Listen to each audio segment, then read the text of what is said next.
profesor don Jorge Manuel Rodríguez y Concepción, miembros de la Cofradía del Santísimo Sacramento de Almásera, visitantes de la comarca que nos acompañáis en este acto, feligreses y vecinos de Almásera, buenas tardes.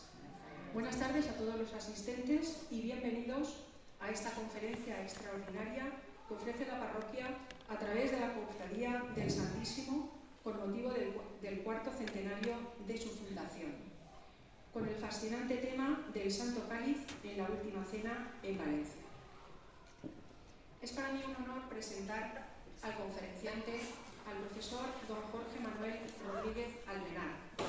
El profesor ha forjado su camino académico en la prestigiosa Universidad de Valencia, donde obtuvo la licenciatura de Derecho y completó su doctorado con suficiencia investigadora entre 1987 y 1990.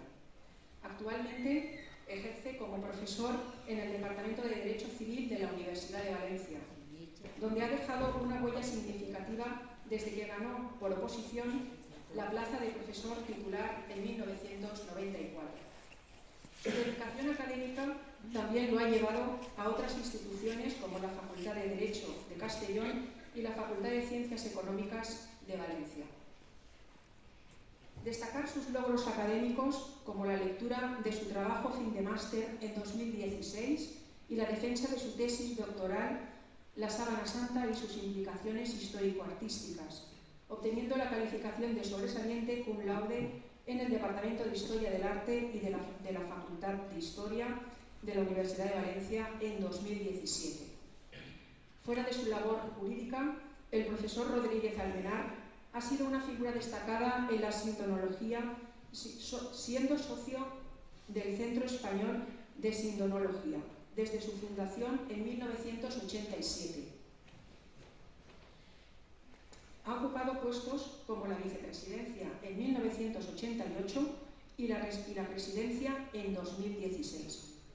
Su compromiso con la investigación se refleja en su participación en el EDICES desde 1989, abocado al análisis del Santo Sudario de la Catedral de Oviedo.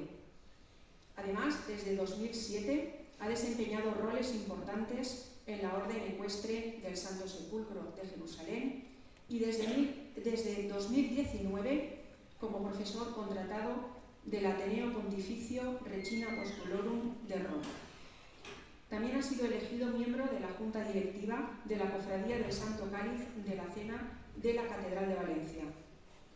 El profesor Rodríguez Almenar ha compartido sus conocimientos a través de más de 200 conferencias sobre la síndone de Turín, el sudario de Oviedo y el Santo Grial de Valencia, entre otras reliquias de Cristo, así como ostenta la presidencia de congresos internacionales en 2007 y 2012.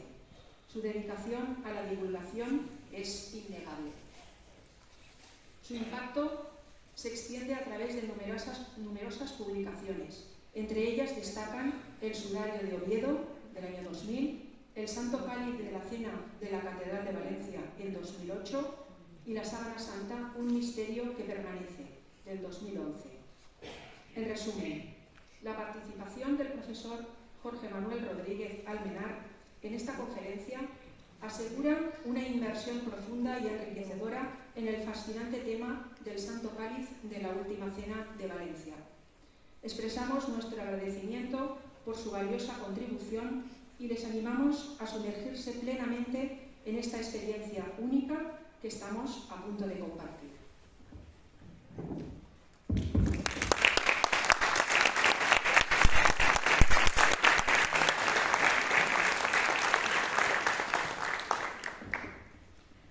Muy bien, pues es que claro, tenemos que compartir micrófonos que lo tengo que traer.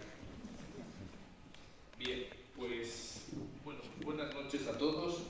Me alegro mucho de que empecemos puntuales porque tengo muchas cosas que decir y no sé si ustedes quieren oírlas todas, pero yo voy a intentar pues ser lo más explícito posible, por lo menos no dejar nada importante. Hay algunas cosas que se podrían decir muchísimo más, pero claro, ya sé que todo el mundo tiene que cenar estas cosas. Bueno, de momento, pues esta charla yo la llamo de diversas maneras.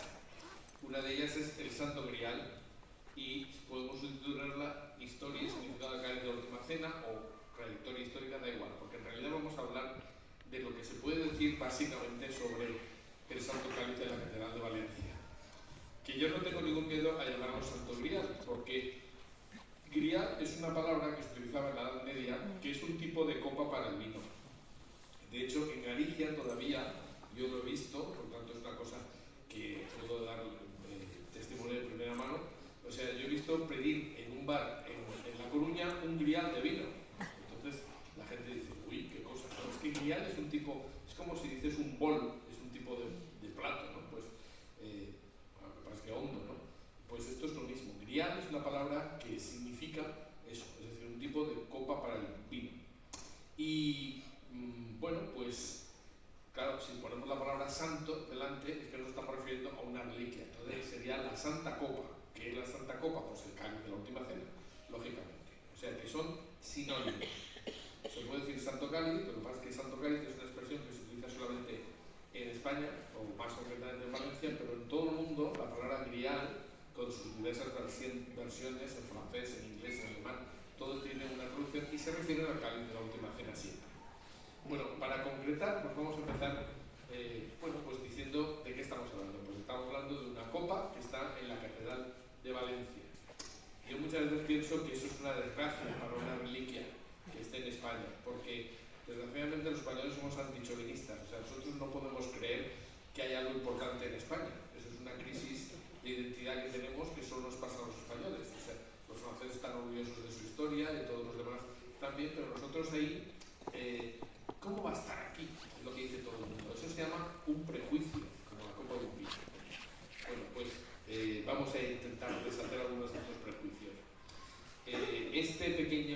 Esta pequeña capilla, que ahora es capilla, pero históricamente no lo fue, que está dentro de ese círculo que hemos destacado, es la que se llama actualmente la Capilla del Santo Cáliz. Como digo, antiguamente esta capilla no era capilla, era el aula capitular, es decir, el sitio donde se reunían los canónigos para tomar las decisiones correspondientes. Lo que pasa es que, como en una construcción medieval, lógicamente tenía un carácter religioso, como todo lo que se hacía en la Edad Media.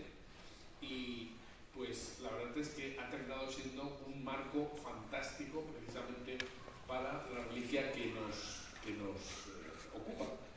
En la parte central de ese arco, que parece que está hecho adrede, pero que en realidad era la puerta que estaba colocada en el centro de la catedral, a través de la cual se pasaba al coro, que estaba como en todas las catedrales españolas en el centro de la nave central. Pero ahora pues, lo que hace es que enmarca esta especie de fanal de luz que está en el fondo de la capilla, y así es como normalmente los valencianos la ven. Ven la reliquia de lejos y pues parece pequeña, en fin, todas estas cosas. Algunos hemos tenido la suerte de ver el Santo Cáliz de cerca y les puedo asegurar que es una preciosidad. Es decir, a mí me encanta ver los detallitos que tiene, que son espectaculares. No obstante, pues cuando en una de esas pocas ocasiones se saca la reliquia de su relicario, pues se puede ver pues, con un cierto detalle. Y esto es lo que nosotros pensamos hoy día que es la reliquia del Santo Cáliz, con asas, con oro, con piedras preciosas. Bueno, pues eso es como está ahora. Lo primero que hay que tener en cuenta es que las cosas cambian a lo largo de los siglos, y eso es así es como está el Santo Cáliz en el año 2024.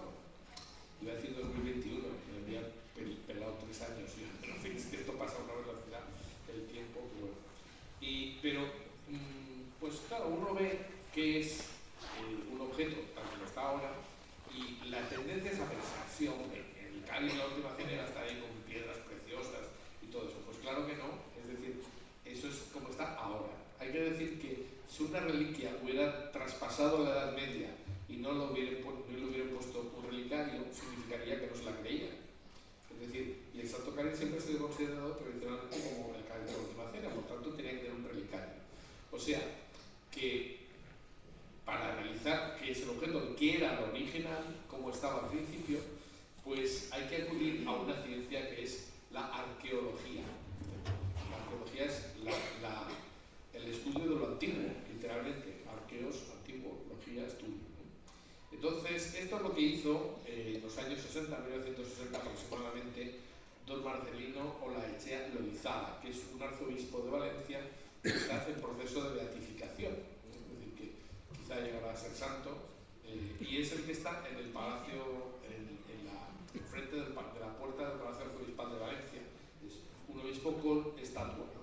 Realmente la labor de don Marcelino fue ingente, hizo muchísimas cosas muy buenas y pues se lo merece. Pero una de las cosas que hizo fue tomarse en serio el tema cuando llegó a Valencia de arzobispo, porque él era navarro, si no me equivoco.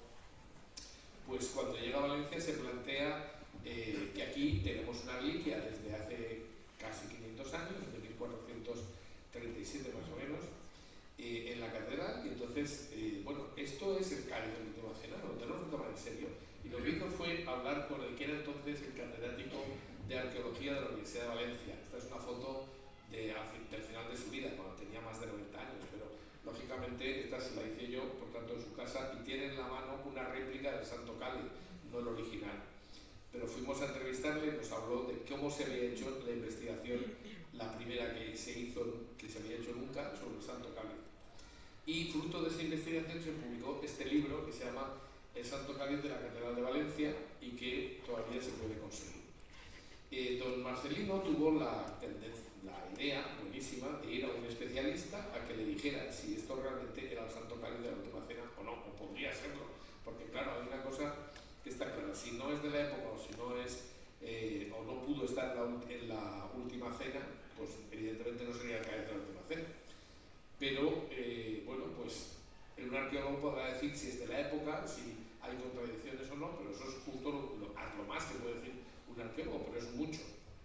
Bueno, don Marcelino le pidió a don Antonio Beltrán que hiciera un estudio. Él inicialmente se negó porque dijo que tenía que tratar la reliquia como si fuera un objeto, pues, vulgar, tenía que desmontarlo, hacer una serie de cosas, y el arzobispo dijo, no, yo lo que quiero es saber la verdad, ¿no?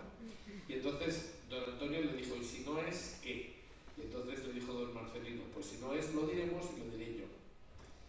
Y entonces yo tengo grabado a don Antonio Beltrán diciendo, yo me quedé enamorado del talante intelectual de un arzobispo que cuando en 1960 nadie ponía en discusión nada religioso en España, pues estaba dispuesto a poner en duda y para saber la verdad, pues averiguar si esto podría ser realmente el Cáliz de la Última Cena o no.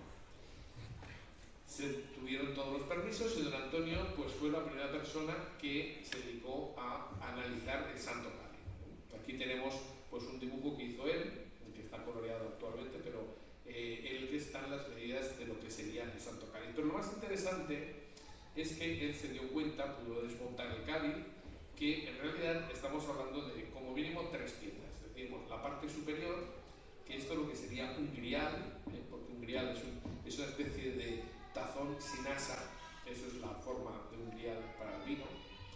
Esto sería la pieza superior, que es la que tendría que ser auténtica, o sea, la que es de la época, como vamos a ver, del tiempo de Jesús, y que puede ser el cáliz de la Última Cena. Y todo lo demás es el relicario. Y el relicario tiene una pieza que se ha colocado de base, que es también de piedra, porque la parte superior es un ágata, ahora lo vamos a decir con más detalle, pero es una ágata veteada, que es una piedra semipreciosa, que tendrá pues, unos 3 milímetros de grosor. Parece que sea muy vasta, pero a ver, cuando se ve de cerca se ve que es muy bonita y además es una gran obra de arte, ¿no? Entre otras cosas. Entonces, la parte inferior, pues dijéramos, es como una especie de naveta, es decir, como una copa pero ovalada, puesta boca abajo para que tenga peso suficiente, para que tenga estabilidad el conjunto, y entre las dos, entre la copa de arriba y la naveta inferior, pues hay pues una unión, que es un nudo al que se añaden unas asas, precisamente para dar la idea de que estamos ante una reliquia. Es decir, no, el cáliz del cáliz de la catedral no es, el Santo Cáliz no es una copa para celebrar misa, no es un cáliz de misa, porque los cálices de misa no tienen asas. Este tiene asas porque se trataba de poder enseñar la reliquia sin tocarla. Saben que hasta el Concilio Vaticano II las cosas sagradas no se tocaban más que con manos consagradas. Y si había que llevar la reliquia de un sitio a otro, pues si alguien la cogía, pues lo ideal es que tuviera asas para no tocar la reliquia propiamente. Bueno, entonces, en cuanto a la parte superior, el punto, o sea, la parte 1 que hemos visto, pues sería prácticamente igual a estas piezas. Estas son dos copas que son del Imperio Romano y concretamente, como vamos a ver, ya en la siguiente diapositiva se ve que son copas de, pone sardónice, que es una variante también igual que el ágata, una variante del cuarzo, por tanto es una piedra semipreciosa también, pero concretamente dice está datada del año 1 a 50 después de Cristo. Es decir, si nos vamos al Museo Británico de Londres veremos que desde el punto de vista arqueológico nuestro cáliz corresponde exactamente igual con copas de la época del Imperio Romano entre el año 1 y 50. Es decir, si Jesús estableció la Eucaristía, instauró la Eucaristía en el año 33, pues es perfectamente coherente con una pieza de esa época. Existen, pero no están perdidas, fotografías que hizo don Antonio Beltrán cuando nos montó el Santo Cáliz, pero hace tiempo pues hicimos una especie de simulacro, ¿verdad?, para que se imaginen cómo puede ser el Santo Cáliz, ¿no? Es decir, como hemos visto las piezas del Museo Británico de Londres y exactamente pues sería más o menos así. Esto es realmente lo que sería el grial, o sea, la Santa Copa, el Santo Cáliz. Ya he dicho que es un tipo de piedra semipreciosa. Ahora dicen los gemólogos que ya no se distinguen de piedras semipreciosas y preciosas, para no discriminar, pues ahora todas se llaman preciosas. Y esta es, pues, por ejemplo, esta es una piedra de ataviada de un color muy parecido al del Santo Cáliz nuestro. Y esta está, por ejemplo, en el Museo de Ciencias Naturales de Nueva York, en la sección que tienen de piedras preciosas, y efectivamente pues se ve que es un color parecido al que existe, el que tiene nuestro cáliz. Lo que pasa es que dependiendo de cómo se ilumine, cómo se vea, pues la verdad es que quién diría que esta fotografía es de la misma copa que hemos visto antes, porque parece que tiene un color completamente distinto. Y les voy a decir una cosa, yo he tenido la suerte de estar en análisis que se ha hecho del Santo Cáliz, y cuando se coloca una luz por el interior del cáliz, parece que sea una tea ardiendo, es roja, como si fuera, no sé, es realmente muy bonita. Esta no se puede iluminar pues como tendría que ser para que fuera más espectacular, pero pues cuando la ves de cerca, pues se ve. Bien, entonces hemos dicho, la pieza 2 es un cuenco en forma de gaveta, por tanto ovalado, y la 3 sería la orfebrería. La orfebrería es una verdadera filigrana. Hay que tener en cuenta que esto es toda la pieza de orfebrería se hizo entre finales del siglo XI y el siglo XIV. Pero en cualquier caso, en aquella época las cosas que se hacían no estaban bien acabadas, y sin embargo nuestro Santo Cáliz es realmente espectacular. Todo ese graciado que tiene, es decir, esa excavación, esos dibujos que tiene en las asas, por ejemplo, pues si te fijas en su interior se ve que tiene esmalte de color azul, que yo eso no lo había visto nunca, es una cosa impresionante. O sea, es decir, esto es una obra de orfebrería. Cuando se le colocó el relicario se hizo una gran obra, no fueron unos monjes que añadieron unas asas y eso de cualquier manera. Y en aquellos años no se hacían piezas bien acabadas. Esto es una verdadera maravilla. Si le diéramos la vuelta al cáliz, que no lo vamos a hacer, pero lo hacemos con las copias, pues eso, cuando vean una mano cogiendo el cáliz, nunca es el original, es una réplica.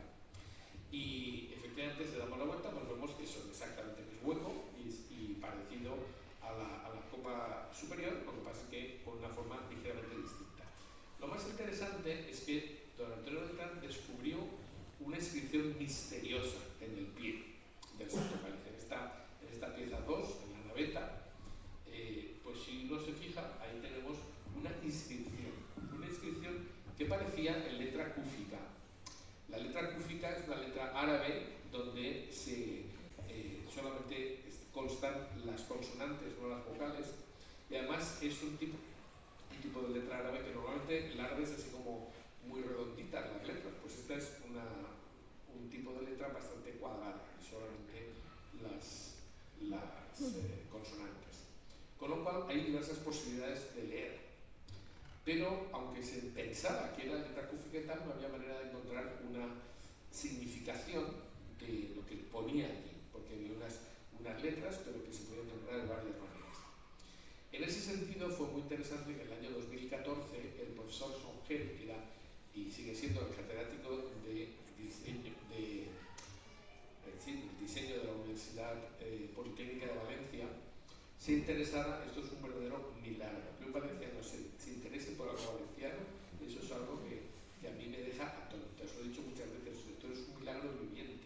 Porque mira que un valenciano se interese por lo propio, pues es una cosa sorprendente. Bueno, pues él, de repente, pues yo estaba buscando pues patrones de diseño o imágenes, pues claro, se dedica al diseño.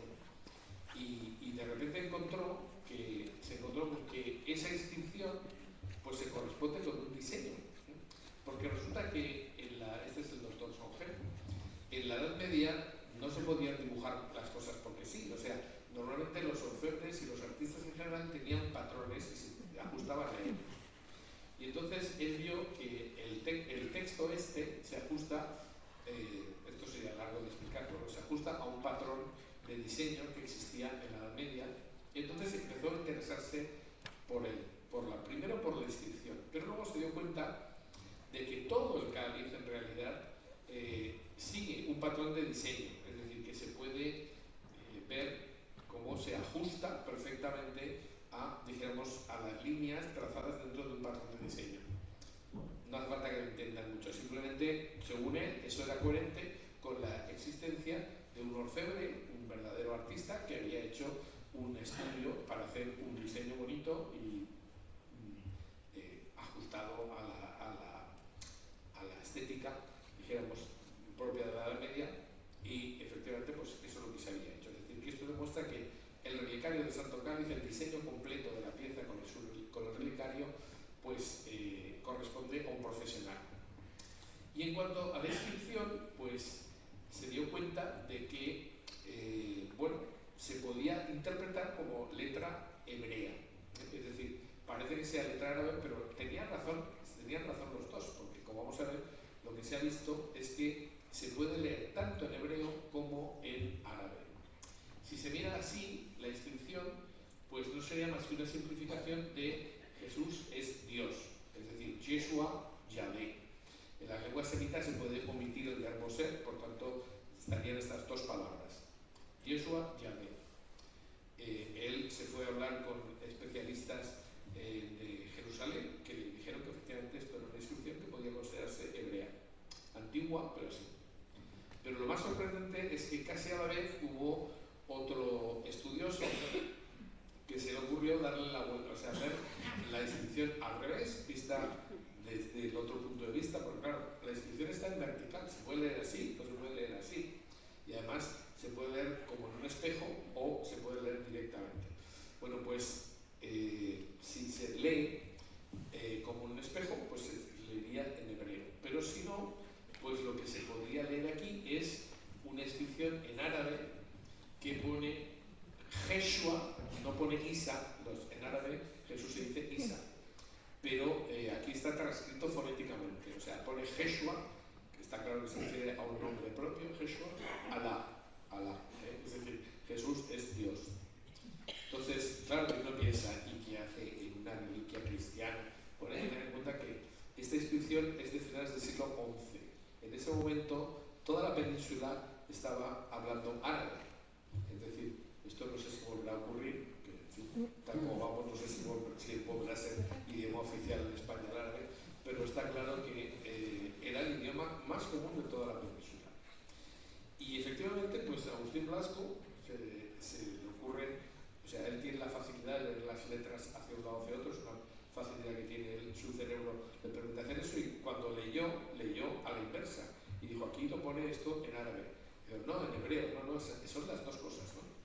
Es decir, bueno, pues aquí esto indica que el que puso la pieza debajo para formar el relicario pudo hacer una inscripción vinculando el cáliz a Jesucristo, y no iba a marcar la pieza superior, pero sí por lo menos la pieza inferior, que es la base del cáliz.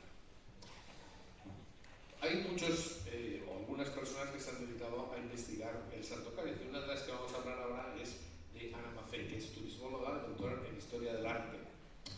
Y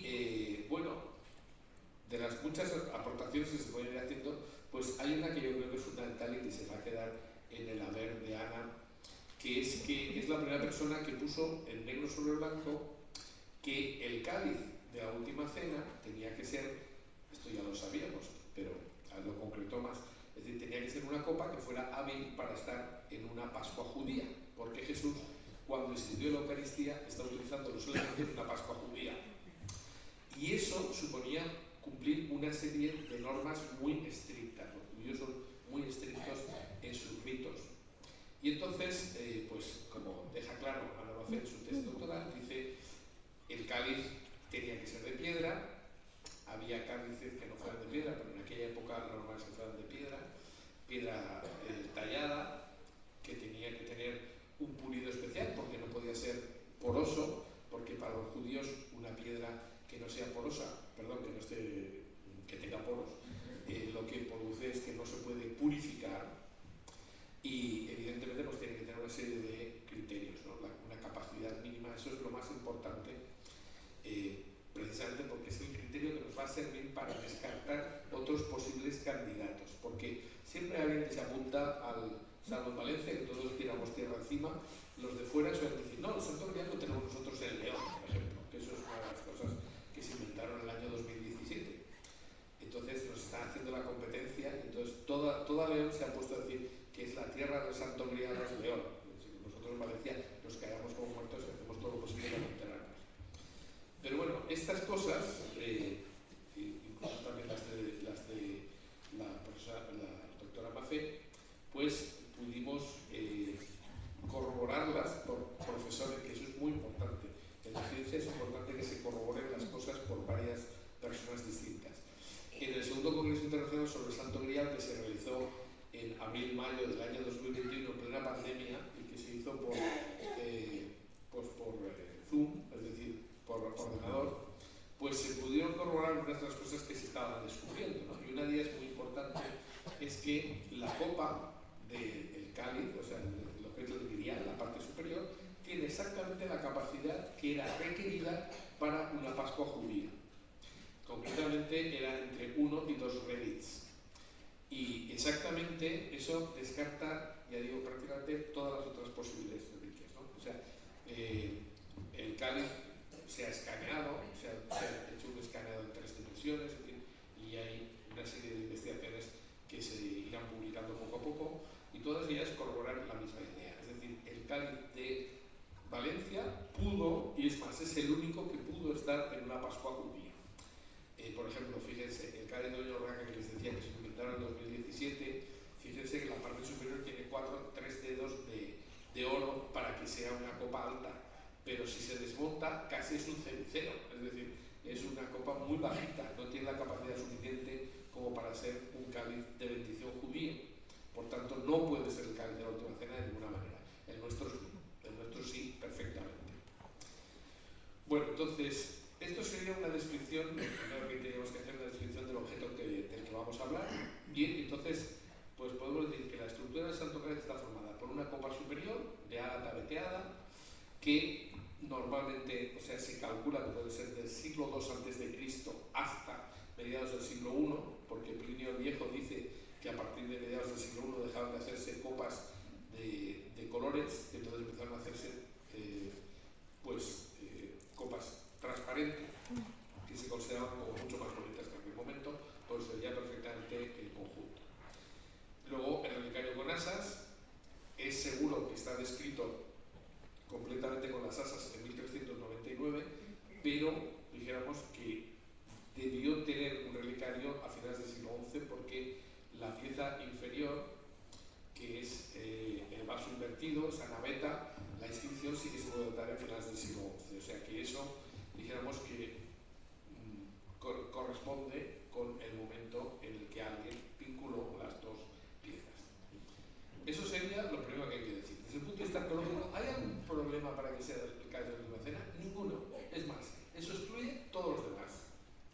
Y tampoco hay tantos, o sea, pero la gente no se sabe por qué está en la circunstancia, los periodistas son tendentes a decir, hay muchos cálices. Y hombre, vamos a ver, hay muchos, pero uno se sabe, uno que se ha dicho, es del siglo VI, otro tiene la imagen de Jesús y los apóstoles, no van a utilizar en la última cena una copa con su cara, ¿no? O sea, es absurdo. O otros son regalos de Carlomagno, otros son el Santo Grial gallego, que es un grial, porque en Galicia se utiliza la palabra grial como copa, pero la Santa Copa de ese es un milagro del siglo XIII, un milagro eucarístico que no tiene nada que ver con cena, pero la gente pues otro más, no es verdad. Es decir, si analizas todos, no hay ninguno que pueda ser. Entonces el problema es, ¿y nuestro cáliz podría ser el cáliz de la última cena? Sí. ¿Y qué sabemos de él? Pues hombre, hay que tener en cuenta que tener completamente comprobado toda la historia del año cero hasta nuestros días sería prácticamente imposible, porque los documentos se destruyen, las cosas se pasan, se destruyen los papeles, los pergaminos, es muy difícil que haya todo, pero tenemos bastante información. De todas maneras, lo que más informa es la propia copa, que es de la época, y en algún sitio tuvo que estar. Entonces vamos a ver, vamos a la búsqueda del Santo Grial, ¿no? Entonces, si el cáliz del que hablamos pudo ser el cáliz de la última cena, nos tenemos que enterar de qué es lo que estaba haciendo Jesucristo y cuándo instituyó la Eucaristía. Y lo primero que hay que decir es que Jesús subió a Jerusalén a celebrar la Pascua.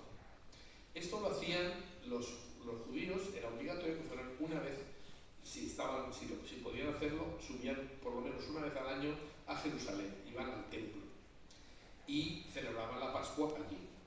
Con lo cual había centenares de miles de personas que iban a Jerusalén y todos tenían que celebrar la Pascua. Por tanto, lo que se dice en el Evangelio es perfectamente coherente. Jesús con sus discípulos pide a alguien conocido y amigo que les permita celebrar la Pascua en un sitio especial, que eso sería el cenáculo.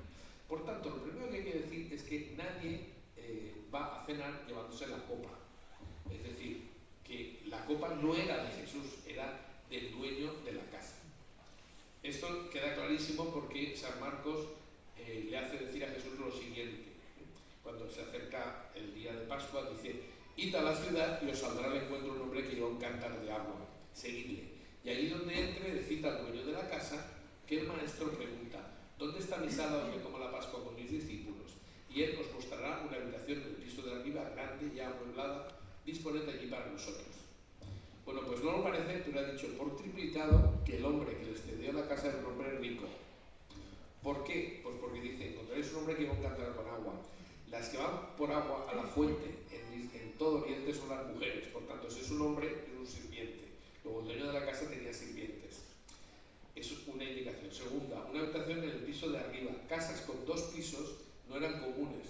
Es decir, solamente en Jerusalén había casas de 2 pisos, o sea, planta baja y piso primero, en torno al Palacio Real. Por tanto, era gente pudiente. Y además amueblada, es decir, al estilo romano, es decir, con divanes. Es decir, no hemos visto nunca, jamás nadie ha hecho una película sobre la última cena en que se vea lo que dice el Evangelio, porque estaban tumbados a la mesa.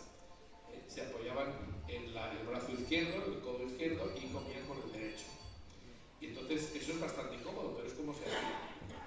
Os podría dar, bueno, por lo menos voy a decir un caso. Por ejemplo, cuando Jesús está comiendo en casa de Simón el leproso y una mujer se pone a llorar a los pies de Jesús y Jesús se hace el sueco, solo puede hacerse el sueco si tiene los pies hacia atrás. Si hubiera estado sentada en una mesa, la mujer tendría que haberse metido debajo de la mesa para llorar a los pies de Jesús. La gente no se da cuenta de eso.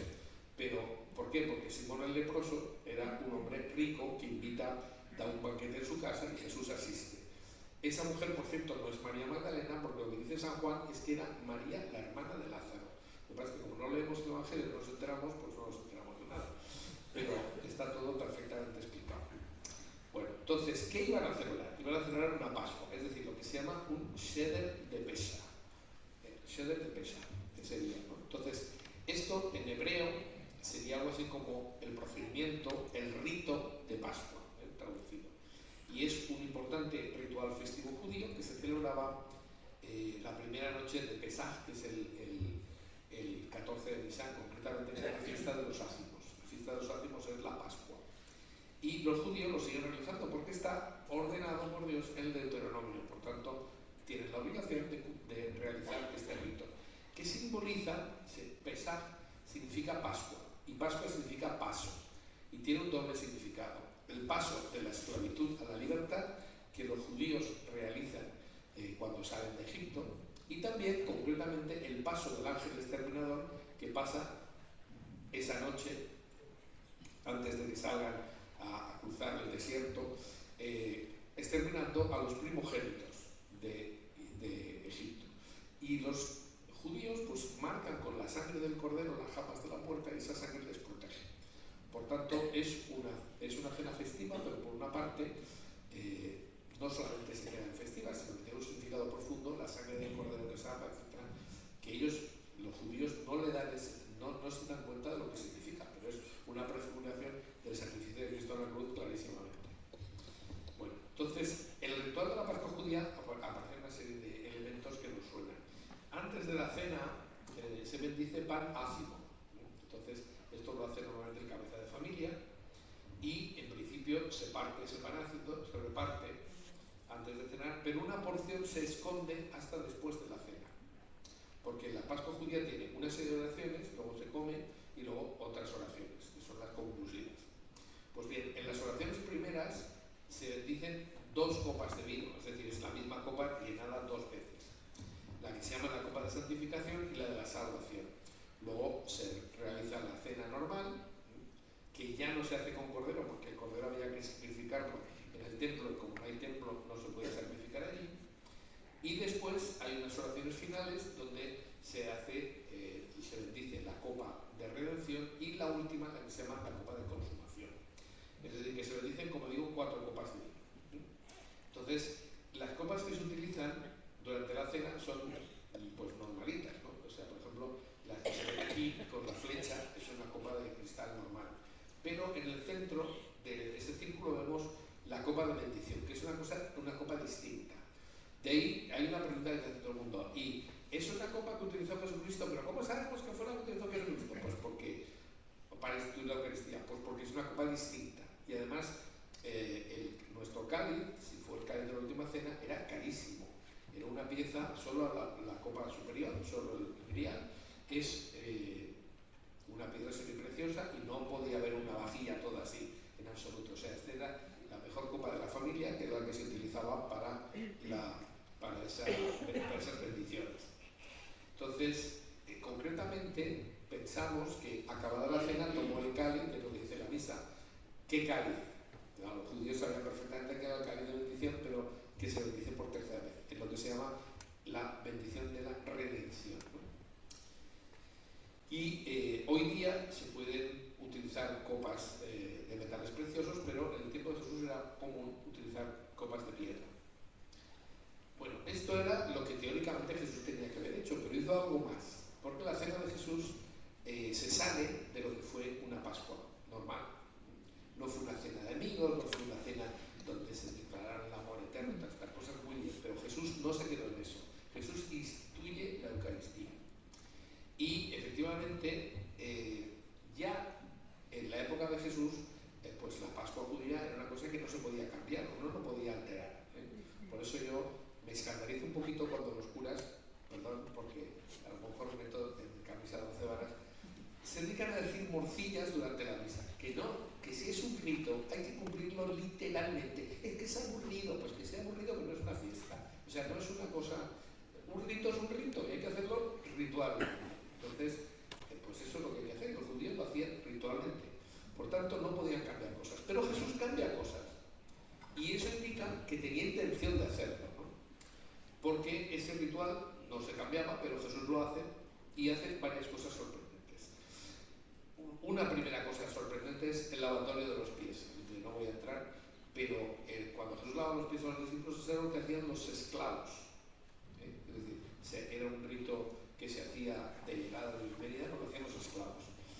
Luego, en segundo lugar, lo que es fundamental es que él dice, cuando bendice el pan, no solamente lo dice, sino lo consagra diciendo, esto es mi cuerpo. Eso para un judío es una cosa asquerosa a más no poder. De hecho, cuando Jesús anuncia, antes de que llegue la Pascua, que el que no coma mi carne beba mi sangre, tal, entonces la gente se le iba, porque decía, ¿cómo dice este tío que vamos a comernos su carne? Eso es una cosa terrible, ¿no? Antropofagia, imposible. Entonces, y Jesús podría haber dicho, no, es un símbolo, es un símbolo. No. Les dice, vosotros también queréis iros, no pienso rectificar una sola palabra. Es decir, Jesús anuncia que va a dejar su cuerpo y lo hace. Entonces, por eso los apóstoles se acuerdan perfectamente de las palabras de Jesús, porque eran absolutamente chocantes para su mentalidad.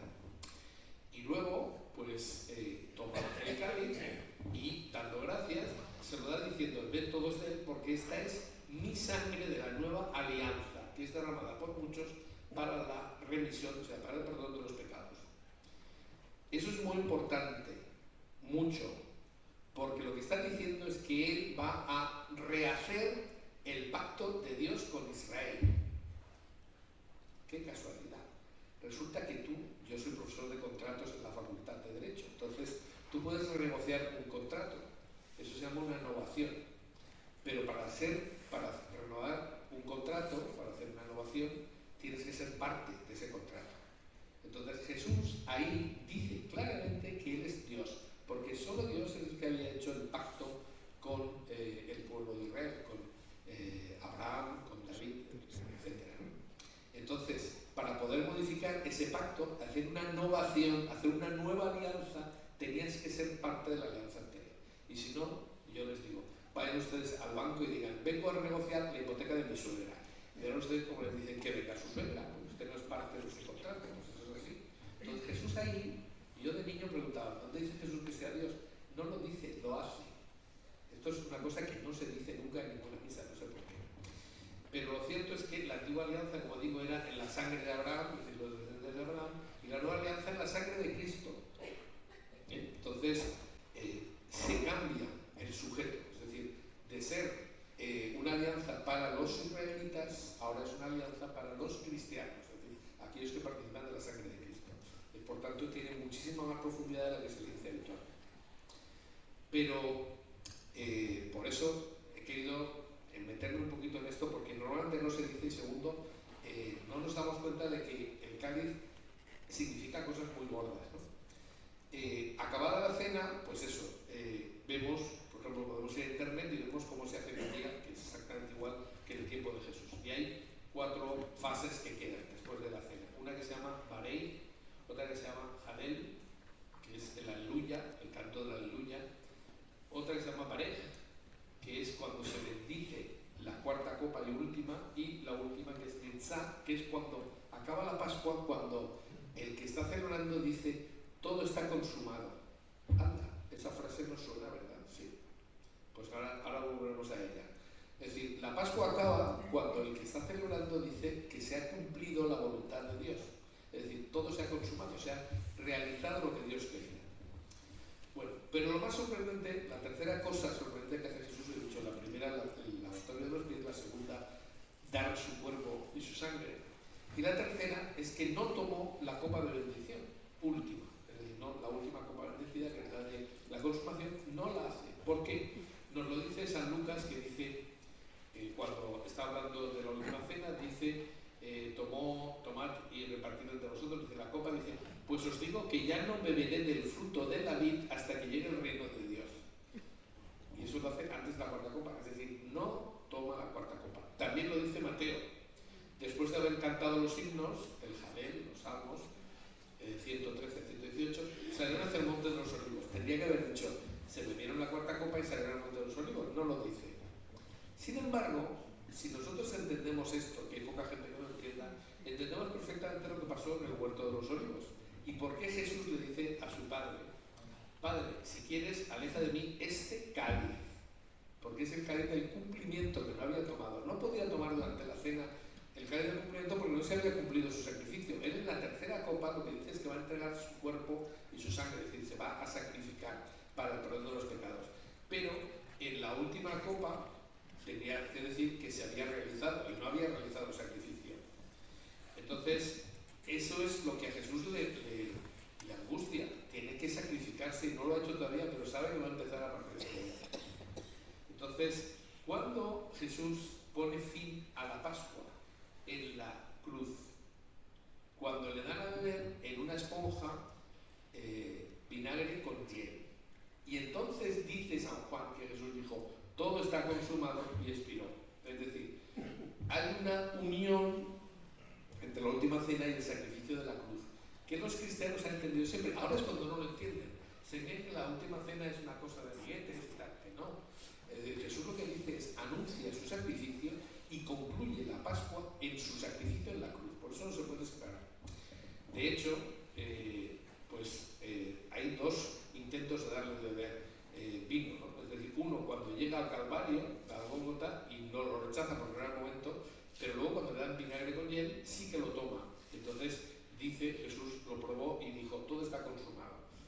vinagre, pero es fruto de la vid, o sea, se sirve, según dicen los judíos, eso sirve como una copa ritual. Por eso, como digo, siempre los cristianos han entendido que la Eucaristía es algo más que una cena. Ahora es cuando la gente no lo tiene nada claro, pero siempre ha sido así, siempre se ha pensado que el sacerdote está en el lugar del Calvario. Por eso habría que plantearse cómo estamos celebrando las misas, ¿no? Es decir, tiene que ser lo más próximas a que estamos en el Calvario. Bueno, y luego además, pues el propio San Pablo nos dice que el que come y bebe sin discernir el cuerpo, es decir, sin saber lo que está haciendo, come y bebe su propia condenación, nada menos. Pero esto nos olvidamos, ahora nos inicia. Bien, pues teniendo en cuenta lo importante que es el objeto, entonces tenemos que decir que para los cristianos era imprescindible que supieran cuál era el objeto en el que se había instituido la Eucaristía. Y sabemos muchas cosas. Lo que pasa es que la gente, en lugar de profundizar, ve películas, ¿no? Y ahí tenemos el ejemplo de formador del cine. Todo el mundo conoce Indiana Jones y la última cruzada, donde se supone que un arqueólogo, esto es el colmo de la demagogia, está buscando el cáliz de la última cena y entonces se le presenta, no quiero estropear la película a nadie porque no quiero hacer un spoiler, pero la verdad es que es una película como de aventura muy interesante, pero no se ajusta a la realidad en absoluto. Porque Steven Spielberg, que es judío, sabe perfectamente que ningún judío celebraría con un cáliz de madera, porque es impuro, no se podría celebrar. Y bueno, pues si alguien no lo recuerda, vamos a poner unos segundos de esa película y verán lo que pasa ahí.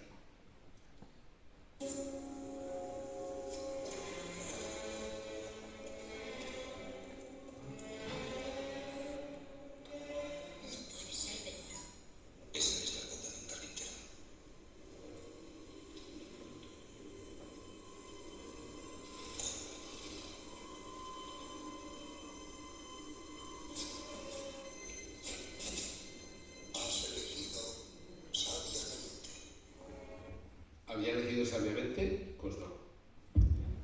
Porque esto es una idiotez. O sea, este es el cáliz de un carpintero. Como si Jesús, primero que Jesús no era solo carpintero, era constructor, que es lo que dice el Evangelio. Que como no lo leemos, no nos enteramos. Y la segunda cosa es que no iba a la cena llevándose una copa de madera. Eso no lo hubiera hecho nadie, ¿no? Entonces, no había elegido. Si en la película se hace la demagogia de decir Jesús pobre, pero Jesús era tan pobre que es que celebra en casa de un amigo y por tanto es que la copa no es suya, es del amigo, ¿no? Lógicamente. O sea que el cáliz usado por Jesús no puede ser un cáliz de madera porque eso sería un cáliz impuro. Y, por ejemplo, pues en el siglo I sabemos en la casa quemada de Jerusalén, que es una casa que se destruyó en el año 70 después de Cristo, se puede ver una vajilla donde hay una copa como la nuestra, pero de piedra. Bueno, entonces, teniendo en cuenta todo esto, ¿es posible que el cáliz de Jesús no se conservara? Pues hombre, hay que tener en cuenta que para los cristianos la Eucaristía fue esencial y conocían y seguían usando el cenáculo. Tenemos una prueba de esto, que yo creo que ya luego puedo ir mucho más rápido, no se asusten que esto va a durar 200 horas, pero lo que importa es dejar claras estas cosas del principio, luego la historia es muy fácil. Pero sabemos que los cristianos años después seguían utilizando el cenáculo y eso nos da una pista muy interesante. No sé si ustedes recuerdan que cuando en los Hechos de los Apóstoles nos cuentan que San Pedro estaba preso en Jerusalén, se le aparece un ángel y entonces le caen las cadenas que tenía en los brazos, le caen. San Pedro cree que es un sueño porque no puede ser que esto esté ocurriendo y entonces sale a la calle y ve que está suelto, está libre. Y entonces dice el autor de los Hechos de los Apóstoles, dice que era Pascua, dice era la fiesta de los ácimos, luego volvió a ser Pascua. Y entonces dice que Pedro se fue a casa de María, la madre de Juan, apellidado Marcos, donde había muchos reunidos y orando. Es decir, en el aniversario de la institución de la Eucaristía, los cristianos seguían estando en una casa grande orando. Y aquí da el nombre no del dueño, sino de la viuda, es decir, de María, la madre de Juan, apellidado Marcos. Es decir, la madre de Juan Marcos, que nosotros llamamos Marcos, es el apóstol, el evangelista Marcos. Y todo parece indicar que se reunían en el mismo cenáculo que usó Jesús 11 años antes. Bien, solamente una cosa más. ¿Quién es Juan Marcos? El evangelista Marcos es probablemente el joven que él mismo se cita a sí mismo en el Evangelio cuando dice que van, después de acabada la cena, se van a rezar al Monte de los Olivos y allí dice un joven les Dice, pero un joven seguía a Jesús envuelto solo en una sábana. En realidad dice síndon, que significa sábana de lino, por tanto es un chico rico, de casa bien, porque una sábana de lino no estaba al alcance de cualquiera. El lino era casi como la seda, era una tela muy buena. Y dice, y lo tomaron, pero él soltando la sábana huyó desnudo. Esto en el momento de la traición de Judas y todo eso, ¿por qué se cita esto? Probablemente porque es el propio evangelista que se cita a sí mismo sin decirlo, porque si no, no tiene sentido. Hay diversas interpretaciones, pero esta es una muy coherente, ¿no? Porque sabemos, y eso encaja con la tradición del cáliz, y ahora ya volvemos ya directamente y acabamos con esto, la tradición del cáliz supone que el cáliz fue de Jerusalén a Roma. Y se dice, la tradición de Valencia, que lo llevó San Pedro. Lo que no se suele decir es que con San Pedro iba Marcos. Si Marcos era el hijo del dueño de la casa donde se celebró la última cena, el cáliz de bendición de San Marcos era el que había usado Jesús. Y por tanto se lo lleva consigo, porque es lo que hacen los judíos cuando se cambian de localidad, porque el cáliz es el enlace con el pueblo de la promesa. Para eso es importantísimo. En la primera carta de San Pedro, cuando se despide, dice: os saluda el que está en Babilonia. Babilonia era el nombre en clave de Roma.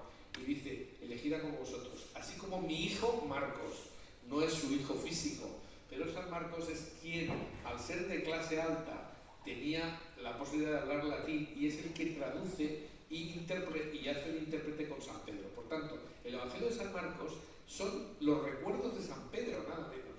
Que esto la gente no lo sabe porque no se sabe a qué nos dedicamos los católicos, menos a profundizar en las cosas, a poco más.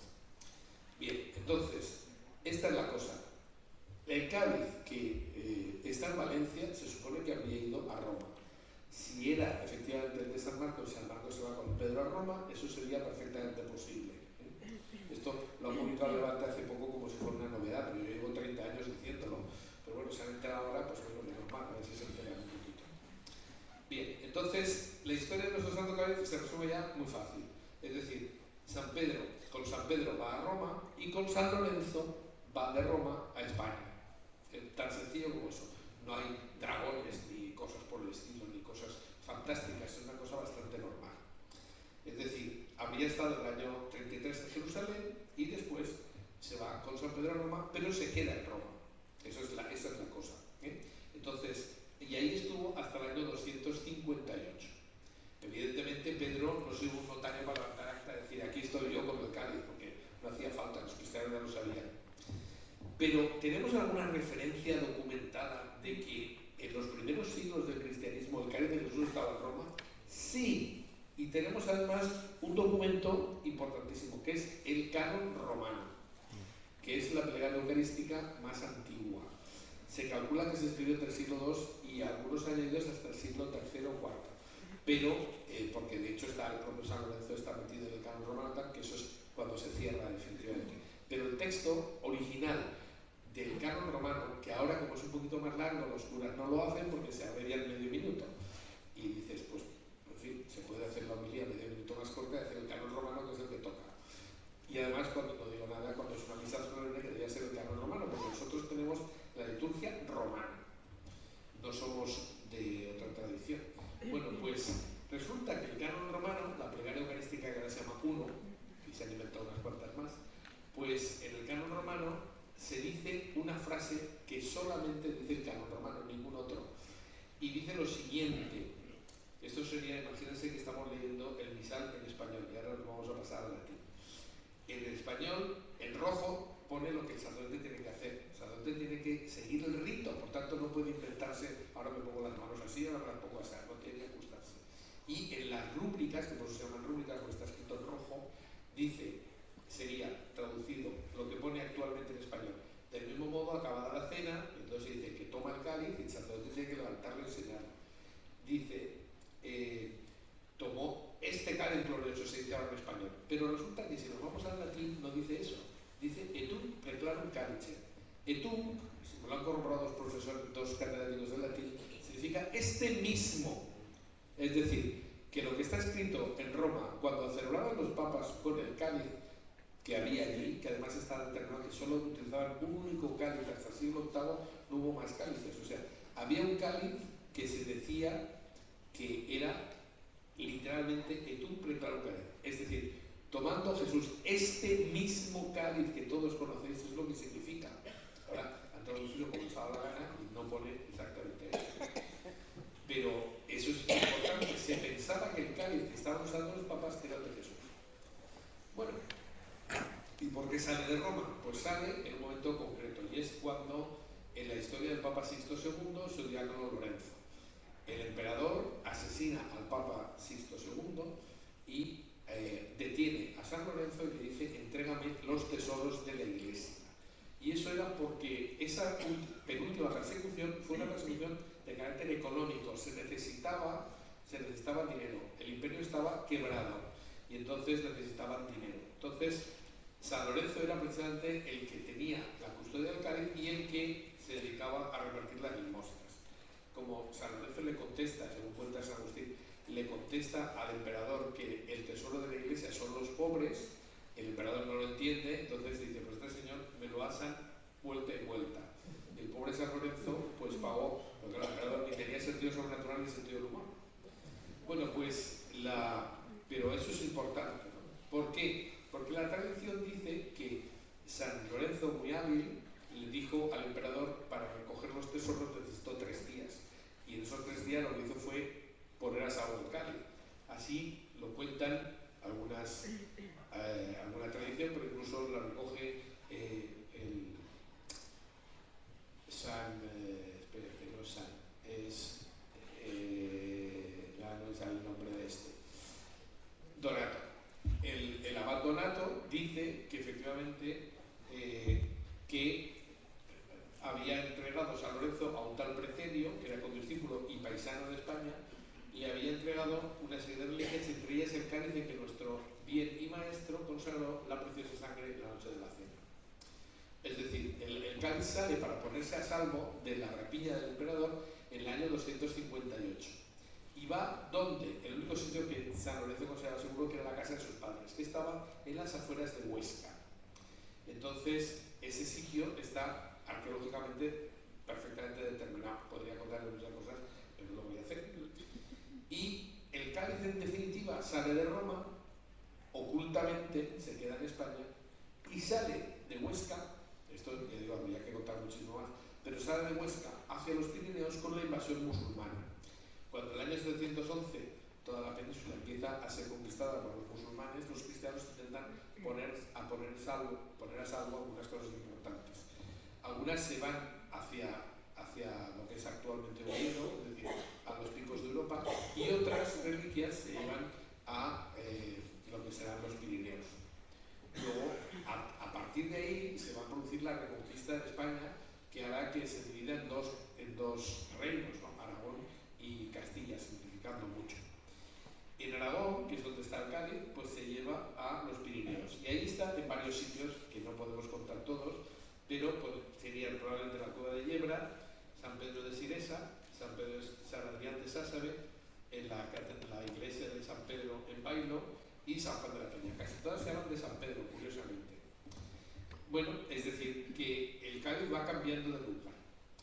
El primer sitio, el primer escondite es una cueva, literalmente, que está no en lo alto de una montaña, sino a mitad de la montaña, y no se puede ir, no se ve ni desde arriba ni desde abajo. Y además, normalmente, cuando había más agua, pues efectivamente estaba cubierta con una cascada, con lo cual hay una pequeña ermita que es probablemente el sitio donde podría ser el cáliz, huyendo de los musulmanes. ¿Cómo sabemos eso? Porque en lo alto de la montaña fue asesinado el obispo Acisclo, que era el obispo de Huesca, y su sobrina, que era Santa Rosa, que es la patrona de Jaca. Todos estos sitios que he citado, estos 5 sitios, están todos en torno a Jaca. Y efectivamente, pues ese escondite indica que ahí hubo un martirio del obispo, por tanto estaría cerca, el cáliz es perfectamente posible. Nos saltamos un par de pasos, pero muy interesante es encontrar otra iglesia, que es una iglesia de la época, aunque está rehecha parcialmente, que es San Pedro de Siresa. Aquí, bueno, lo de la cascada, salen todas las leyendas. O sea, si ven ustedes la película Excalibur, verán que el cáliz está en una pequeña oquedad detrás de una cascada. Exactamente lo que dice la leyenda es lo lo que fue. Pero hay otras cosas de leyenda. En San Pedro de Sinesa, por ejemplo, hay un dibujo en la entrada de la puerta principal que actualmente es una espiral, pero según es el principio y el final de la espiral, no te marca el centro del altar, sino que te marca una oquedad en la pared. Esto exactamente es lo que se llama un reconditorio. Es un sitio para esconder reliquias o cosas importantes. Y la marca en el suelo aparece hasta en Indiana Jones, está en todos los sitios. O sea, lo que cuentan las leyendas son hechos y personajes y lugares históricos de la corona de Aragón.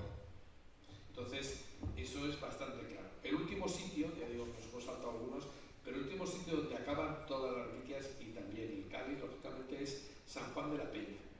San Juan de la Peña es el sitio donde la leyenda es la historia y la historia leyenda, porque es como el primer lugar, un escondrijo en una montaña. Fue muy importante para los reyes de la corona de Aragón, es el centro espiritual de Aragón y es el último refugio de los cristianos viejos, es decir, los que habían superado, dijéramos, la invasión musulmana y que se habían mantenido fieles y no se habían convertido al Islam. El cáliz llega a San Juan de la Peña y desde San Juan de la Peña ya sale con dirección a Zaragoza y ya entra en la historia porque hay una acta notarial, como vamos a ver enseguida. Pero nuestra historia del Santo Cáliz tenía una espada de Damocles o tenía un pequeño fallo, y es que no teníamos ningún documento que hablara de la llegada a San Juan de la Peña del Cáliz. Incluso había un texto donde se hace un elenco de todas las reliquias que estaban en San Juan de la Peña y no se cita el cáliz. Y eso no podía ser. Y era un verdadero enigma. Hasta que resulta que don Gabriel Songel se le ocurrió ir a ver el pergamino, porque todo el mundo lee la transcripción, pero no se habían fijado que el pergamino, en la antigüedad se hacían signos y se hacían cosas ocultas, había textos en clave. Entonces, bueno, esto sería muy largo de explicar, pero vamos a decir, en el texto que se citaba por todos como el elenco de las reliquias que había en San Juan de la Peña no aparecía el cáliz, pero resulta que sí que aparece en la historia del cáliz si unes las mayúsculas, es decir, es como una sopa de letras, hay una serie de frases que están ocultas y esas frases ocultas, pues si tienes la clave, las puedes descifrar. Y entonces, Gabriel Songel encuentra allí cáliz lapis exilis, que es como se llamará en las leyendas medievales al cáliz de Jesucristo, lapis exilis. Se dice que está Joannis de Pina, San Juan de la Peña, Jerusalén, Roma, Urbs Beata, Urbano II Papa, Sixto, Lorenzo, Roma, Precelio, Huesca. Es exactamente la trayectoria que estamos citando. Es decir, uniendo las mayúsculas y aplicando una clave que se tiene, se puede ver que en este documento está contada toda la historia del cáliz. Lo que pasa es que puesta de forma que si cae en manos de los musulmanes no supieran que estaba allí el cáliz de la última cena. Interesantísimo. Aparece incluso el nombre de Pedro Alfonso, que es probablemente el que hizo, el que se atrevió, era un astrónomo famoso, que fue astrónomo de los reyes de Inglaterra, pero que era ahijado de Pedro y Alfonso, Pedro I y Alfonso I de Aragón, y que era un judío converso que sabía perfectamente, se dedicaba a hacer juegos de letras y con base teológica y tal, es decir, es el equivalente al Merlín el mago, por cierto, pero es el sabio que pudo relacionar todas estas piezas y hacer este galimatías de letras ocultas, ¿no? Bueno, pues ahí tenemos que sí que existe ese documento que se decía que no existía, pero está en clave. Bueno, está claro, como he dicho, de San Juan de la Peña el cáliz sale en dirección a Zaragoza y afortunadamente sale porque Martín, esto es una historia muy bonita, pero Martín el Humano es el que consigue que los monjes de San Juan de la Peña le entreguen el cáliz a cambio de un cáliz de oro, etc., ¿no? Porque ellos no querían desprenderse de ello. Le hace presión el Papa Luna, y que los reyes de Aragón en aquel momento consideraban que el Papa era el Papa de Aviñón, el Papa Luna, en fin, hay una serie de circunstancias, digo, todo esto da para muchísimo, pero lo cierto es que ese cáliz al final va a los reyes de Aragón, y Y menos mal, porque poco tiempo después el Cáliz de Oro que lo sustituyó se destruyó porque hubo un incendio brutal que prácticamente destruyó todo aquel monasterio, que además era también Palacio Real, ¿no? Bueno, entonces, como he dicho, y esto vamos a decirlo rapidísimo, las historias del rey Arturo, los que han levantado la redonda, todas estas historias de la búsqueda del Grial que los periodistas desconocen porque si les voy a decir, va a hablar usted del objeto más buscado de la historia. Y no, señor, es el más encontrado de la historia, porque las leyendas dicen dónde estaba y quién lo encontró. O sea, es decir, los básicos profesores han leído no saben de qué están hablando, ¿no? Entonces, la búsqueda del Santo Grial, en las leyendas lo que dice es que está en Huesca, está en San Juan de la Peña prácticamente, porque describe el sitio, ¿no? Bueno, pues todas estas leyendas se originan y se distribuyen por el Camino de Santiago, que tiene un desvío que pasa precisamente por San Pedro de Siresa. Aquí han puesto Jaca porque está cerca, pero realmente iban a San Pedro de Siresa. Los peregrinos antiguos iban visitando sitios donde estaban las riquezas, aunque no las vieran, iban. Entonces, estas son obras de trovadores que eran nobles, como nuestro Siasma, que era un noble. Por solo los nobles se podían dedicar a hacer poesía, por los demás trabajaban en el campo y se acabó. Pero obras de los trovadores que repiten los juglares. Hay cosas que son más o menos inventadas, tienen su trasunto, pero por ejemplo, pues Camelot. ¿Saben dónde viene la palabra Camelo? De Camelot. Que Camelot era el reino imaginario del rey Arturo, pero efectivamente pues era un camelo, porque eso no existió nunca. Pero sin embargo sí que hay, bueno, es que todo lo que aparece en las leyendas se refiere a personajes históricos, pero en eso no voy a entrar. Simplemente decir que en esas leyendas, en un momento determinado, lo que se está contando es que cuando se quiere hacer un reino perfecto, fracasa. Acaba en adulterio, acaba fatal la historia de Camelot, ¿no? Y sin embargo, hay un giro en la historia, porque claro, están contando no esotéricos, sino gente cristiana y católica de esa edad. Y lo que dicen es que cuando están todos decaídos, todos pensando que es un fracaso toda esa aventura de hacer el reino perfecto, de repente aparecen los ángeles y les muestran un grial. Y no se describe, pero es que grial es una palabra que significa copa, por tanto una copa, el santo grial. Entonces entienden todos los caballeros que tienen que ir a la búsqueda del grial. ¿Y quién lo encuentra? Lo encuentra el caballero puro, que es Parsifal. Entonces dice la leyenda, o las leyendas cuentan, que está en un castillo oculto en una montaña. Los castillos siempre están encima de las montañas. San Juan de la Peña está dentro de una montaña, exactamente lo que hay, ¿no? Y que en presencia del rey pescador, pues llega Parsifal y ve que hay una ceremonia y tal, que es claramente donde un sacerdote celebra con los estigmas de Cristo. O sea, está clarísimo que se refiere a un hecho cristiano, ¿no? Es decir, se refiere a la institución de la Eucaristía.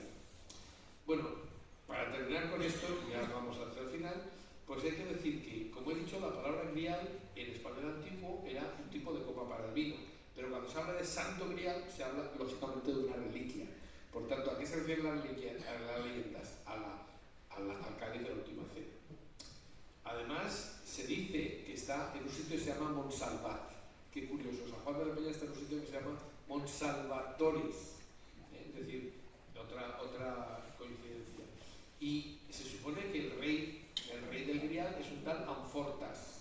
Amfortas o Amforcius en latín significa Alfonso, y es la historia de Alfonso Bateador. O sea, bueno, ya digo, esto da para un ciclo de conferencia, lógicamente, pero todo se va ajustando, lo que cuentan las leyendas con nuestro santo cáliz. Por tanto, las leyendas no van en contra de nuestro santo cáliz, cuentan lo que no cuenta la historia. Y efectivamente, eso es así. Pero incluso en el Parsifal se dice que el cáliz tenía al borde de la piedra con caracteres un epitafio que dice su nombre y su sustancia. ¡Qué casualidad! Jesús, Dios, su nombre y su sustancia. ¡Qué curioso! Es decir, la leyenda dice que el cáliz tenía una inscripción en el pie que ponía el nombre, Jesús, y la sustancia que sería Dios. Es decir, repito, no sé por qué hay gente que dice, no, pero las leyendas le quitan seriedad. Al revés, las leyendas demuestran que en aquel momento todo el mundo pensaba, bueno, o sea, yo tuve una conferencia que no os puedo contar, donde nuestro Alfonso Magnánimo llevaba en los atuendos y como un signo de su reinado llevaba el Siti Perillós, que era el asiento peligroso que en las leyendas del Grial ocupaba el caballero puro. O sea, el propio Alfonso Magnánimo, el rey de Valencia, se identifica con el rey del Grial, conocía perfectamente las leyendas. En aquel momento la leyenda era lo que se contaba, no había libros de historia, sino que se contaban. Y eso es lo que significa, leyenda es lo que se ve, ni más ni menos, ¿no? Bueno, es decir, que nuestro Cádiz encaja con las leyendas, con la historia, con la arqueología, con todo. Como he dicho, de San Juan de la Peña el Cádiz va a Zaragoza, lo consiguen los monjes Martín el Humano, y entonces ya hay un documento notarial donde se dice que se entrega el Cádiz de San Lorenzo, etcétera, etcétera. El rey se lo lleva al Palacio de la Aljafería en Zaragoza.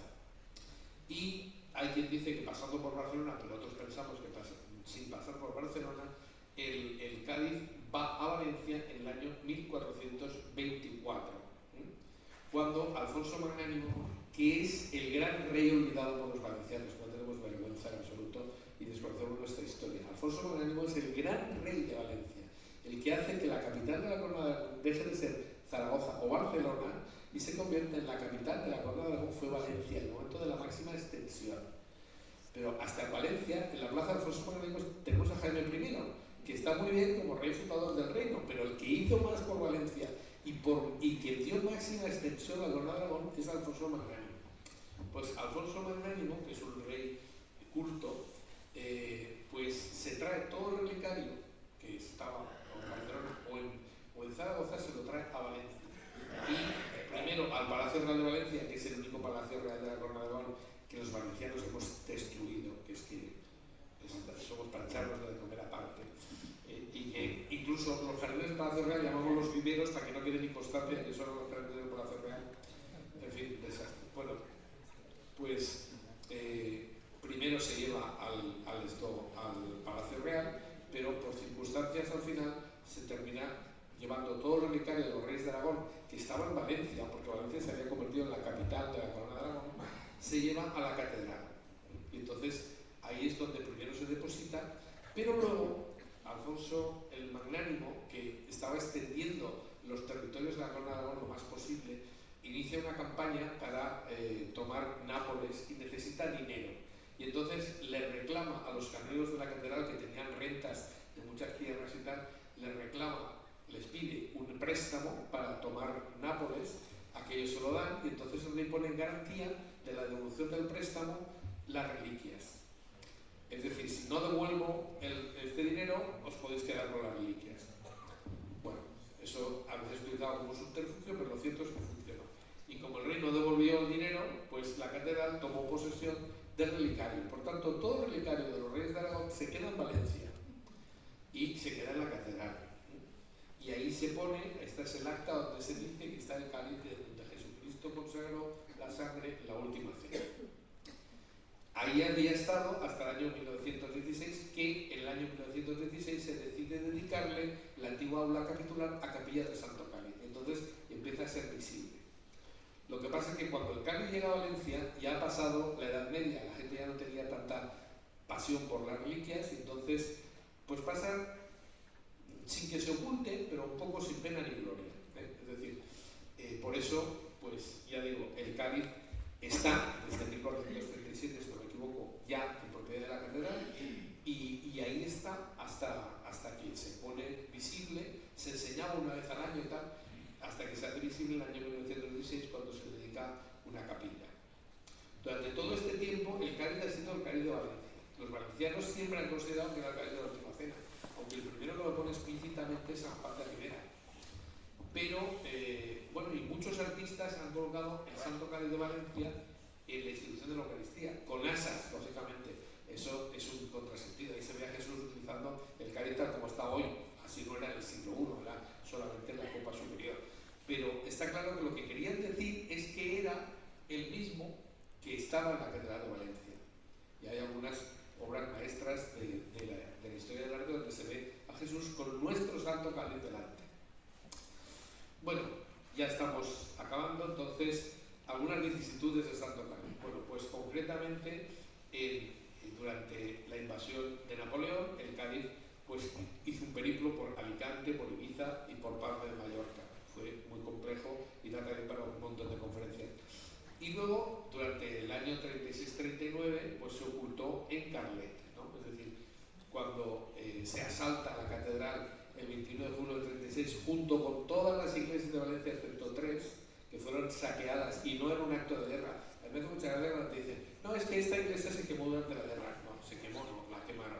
Y segundo, no fue un acto de guerra, sino que hubo gente que se dedicó a destruir sistemáticamente todo el patrimonio histórico de los valencianos, que era riquísimo y que se quedó reducido en bastante, ¿no? Pero el Santo Cáliz, menos mal que se pudo salvar, igual que se salvó, menos mal, la Virgen de los Desamparados, maltrecha, pero se salvó.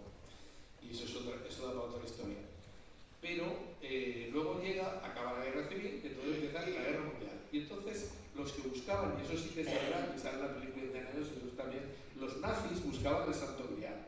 Lo que pasa es que ellos, que tenían la versión alemana de las leyendas, pensaban que estaba en un sitio llamado Montsalvat o Montsalvache, y pensaban, no lo vinculaban eso a Valencia, tampoco lo vinculaban a San Juan de la Peña, porque era Montsalvat.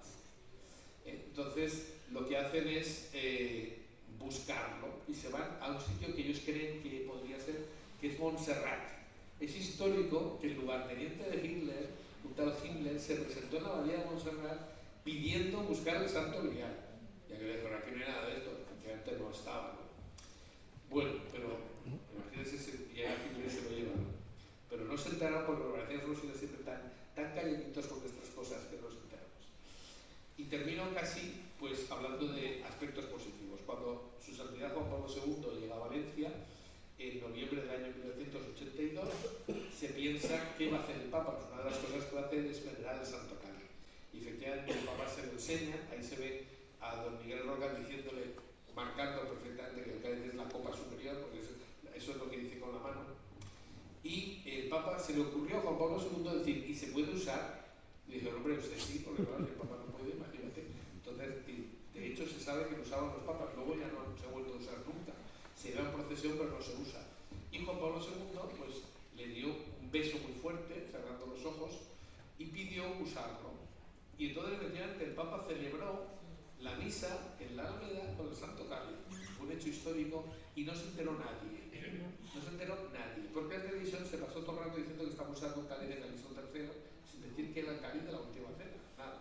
Porque como no estaba previsto el cambiar el protocolo, pues el periodista que era de Aitana no se enteró de que el único cáliz del mundo con asas era el que estaba usando el Papa. Pero bueno. Entonces, como siempre tenemos la posibilidad de repetir los hechos trágicos, pues en julio del año 2006 vino Benedicto XVI a Valencia a celebrar la Jornada Mundial de las Familias. Y entonces se volvió a enseñar el Santo Cáliz.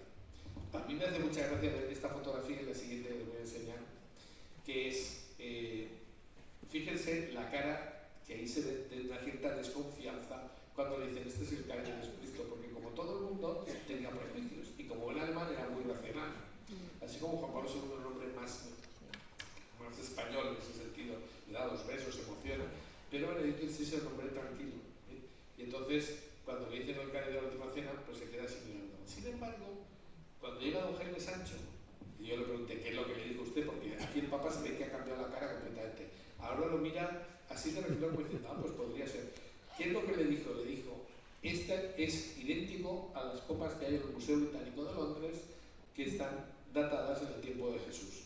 Y entonces el Papa le dijo, davvero, o sea, de verdad. Y luego le dijo, y esperamos que su santidad pueda usarlo, le ofreció que lo usara en el Encuentro Mundial de las Familias. Y dijo el Papa, no osaréis, o sea, no osaría hacer tal cosa, ¿no? O sea, no se atrevía a hacer una cosa así. Lo que pasa es que después, por la noche, en el Palacio Arzobispal le explicaron que ya lo había usado Juan Pablo II y tal y cual, que no sería tan raro porque usaban los papas en la antigüedad, y entonces Benedicto XVI usó de nuevo el Santo Cáliz. O sea, los papas que han venido a Valencia han usado el Santo Cáliz los dos, dando en cierta medida un espaldarazo a la tradición. Pues hemos acabado. Es decir, conclusiones. Vamos, nos quedan un minuto. Algunas sin boina, es decir, no queremos hacer apologética de esto, pero a ver si nos damos cuenta de que tenemos el único posible Santo Cáliz que existe. Segundo, que no es ninguna tontería, es decir, chorrada, pero bueno, no sé si se puede decir en público. No es ninguna tontería, ¿no? Es decir, es seguro,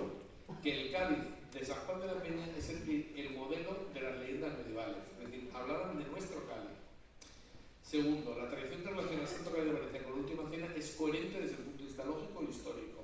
No hay fantasías, todo lo que se cuenta es bastante racional. No hay ningún otro supuesto grial que tenga las más mínimas credenciales para ser. Y por eso, don Antonio Beltrán, en su libro, dijo: la arqueología no solamente comprueba lo contrario, ni censura la sustancia de la tradición sobre el Santo Cáliz, sino que apoya y confirma terminantemente la autenticidad histórica. Y dijo, es lo más que se puede decir desde el punto de vista de la arqueología, pero nada menos. Así que la conclusión es que si el Santo Grial se conservó en algún sitio, tiene que ser el nuestro. Y yo acababa aquí y una vez un niño, que son los que hacen las preguntas más interesantes, me dijo, pero entonces las leyendas no dicen que el cáliz resucita muertos, no, eso lo dice Indiana Jones. Pero en las leyendas decían unas frases que son algunas de Jesús, que come mi carne, bebe mi sangre, vivirá para siempre, tendrá vida eterna. Eso es lo que decía la leyenda. Que el cáliz, que representa la Eucaristía, quien come y bebe la sangre de Cristo, tiene la vida eterna en el otro mundo. Nada de que resuciten muertos. Eso es una interpretación de Paterano. Pero es que la leyenda no decía eso. Por tanto, lo que están diciendo es que no es un cáliz que realice prodigios, sino el gran prodigio de la Eucaristía. Así que es importante que tengamos, pues, o podamos tener el Santo Cáliz en nuestras manos, pero es algo más importante que pasa en todas las misas, que es que Jesús se quedó con nosotros. Y por eso yo siempre termino con un proverbio chino que dice que cuando el dedo señala la luna, solo los imbéciles se quedan mirando al dedo. Es decir, más allá de lo que el cáliz significa, está el fondo profundo de la historia, que es la que realmente tiene importancia. Pues muchas gracias.